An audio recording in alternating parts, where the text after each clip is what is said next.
When you think about the great wines of Italy, Barolo is right up there, isn't it? It's a wine with just immense power and prestige. But what if I told you that at the very center of this legendary region, there's one single spot that's considered its historical and spiritual core? Well, today, that's exactly where we're going.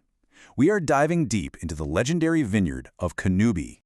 You know, this quote just says it all perfectly. In that heart beats a terroir of singular importance and prestige, the Cannubi vineyard. This really captures the reverence people have for this place. See, Cannubi isn't just a patch of dirt, it's a legacy. It's the place where the very soul of Barolo comes to life.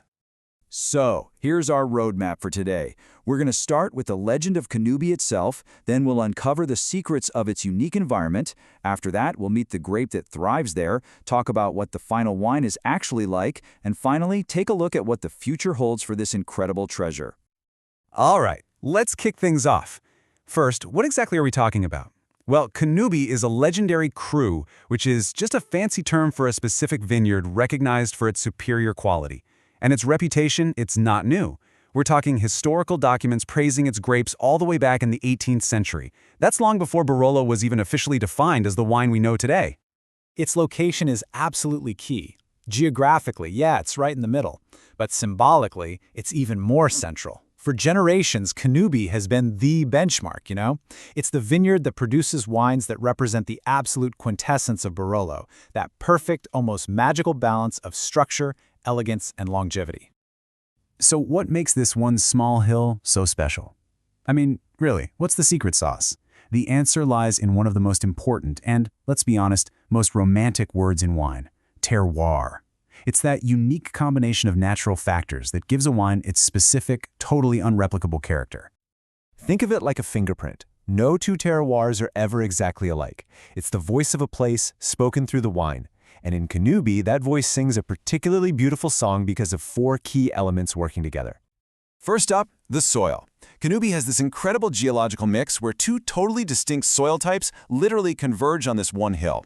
You've got calcareous marl giving it minerality and finesse, clay adding structure and depth, and sand making sure the vine's roots don't get waterlogged. It's a perfect foundation.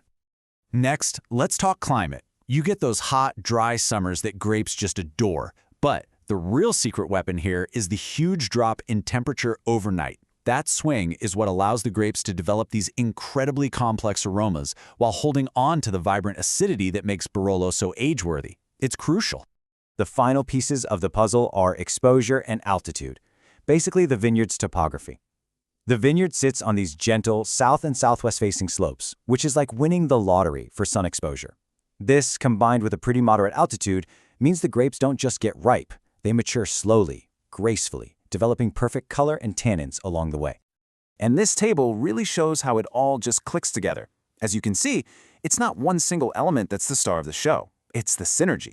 The soil, the climate, the exposure, the altitude, they all work in perfect harmony to create the ideal stage for a world-class wine. So, we have the perfect place. We've set the stage. But a stage is nothing without its lead actor, right? And in Cannubi, that actor is the notoriously fussy but ultimately glorious queen of Piedmont grapes, Nebbiolo.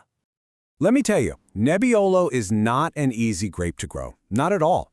It's thin-skinned, it ripens incredibly late, and it is packed with acid and tannin. But its most important trait? It's like a transparent messenger of its terroir. It's because it's so demanding that a perfect place like Cannubi is absolutely crucial for it to really truly shine. But the terroir and the grape are only part of the story. The winemaker's philosophy plays a huge role. You kind of have 2 camps. First, there are the traditionalists. They age their wine for a long time in these huge, neutral oak casks called botti to develop earthy, complex notes over decades. Then you have the modernists, who use small, new French oak barrels, or barriques, to create a wine that's fruitier and a bit more approachable when it's young.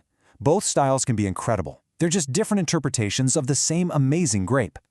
So how does all this come together in the glass?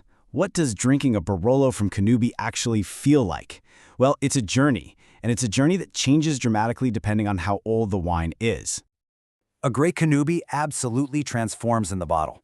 When it's young, it's all about these vibrant floral and fresh fruit notes with really powerful tannins. But as it matures, those primary notes give way to this incredible complexity. We're talking leather, truffle, tobacco, and with serious age, everything softens. The tannins turn to silk, and the aromas become almost otherworldly. And of course, a wine like this demands the right food.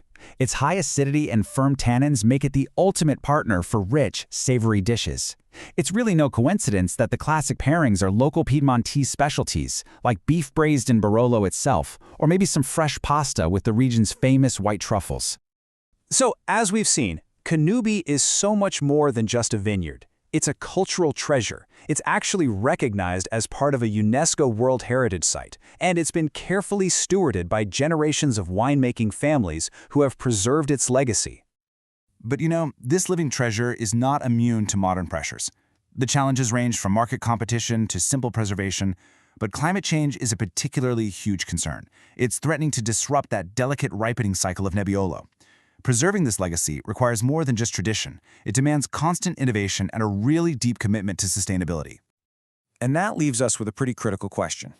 In a rapidly changing world, the balance between honoring centuries of tradition and adapting to new realities is more delicate than ever. How can this irreplaceable treasure be preserved for future generations? Protecting a place like Cannubi is about protecting a piece of history, culture, and nature, all captured in a single extraordinary glass of wine.